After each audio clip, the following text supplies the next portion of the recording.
Hello mga kareal, magbibigay lang po ako ng konting ideas and tips sa pagre-repair.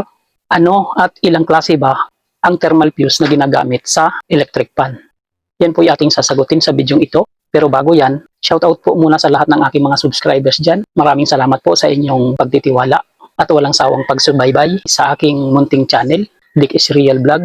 Doon po sa lahat ng masisipag mag-like and comment sa mga video ko, lalo na sa nakaraang latest video ko. Katulad ni Sir Joey Epestola ng Pangasinan, Jamal Boy ng Malaysia, Felipe Dayaganon, Danilo Mercado ng Lopez Quezon, Annex Ong ng Davao City, Iner Marrero ng Antipolo City, Sir Dermin, AG Pagalan, Larry Navarro, Dato Hasim, Donato Matias, Senior Citizen ng Pasay City, Enrique Bungais, Inting 63 TV Vlog, Dani Pitilla ng Pangasinan, Kenneth Cañete ng Sarabia, Negros Occidental, George Fuentesilia, Cesar Plastado ng Sorsogon, Babe Redoblarero ng San Ildefonso, Bulacan, Berts Trip, Niel Manse ng Binyan, Laguna, Lorenzo Advincula Jr. ng Tansa, Cavite, Francis Milorin, Alice Haluat ng Basilan, Alex Paroni ng Camarines Sur, Saldi Mabilangan, Eugenio Fernando, Edgardo J.R. Datu ng Bataan. Ganun din po sa lahat ng ating mga silent viewers dyan.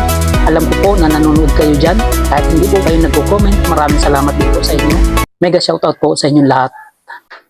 Okay, meron po tayong dalawang klase ng thermal fuse na ginagamit sa electric fan. Ang mga ito po ay pencil type at box type.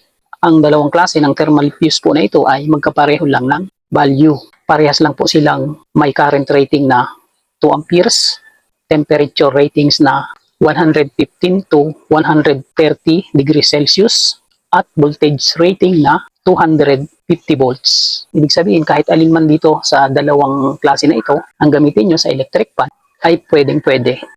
Panoorin nyo po ang full video kung paano ikabit or ilagay ang dalawang klaseng thermal fuse na ito sa stator ng electric fan.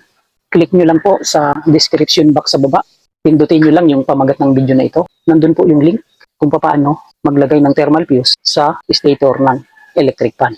Okay? The real life Dickens Real Vlog expresses the reflections of a common worker, driver, technician, and a barber.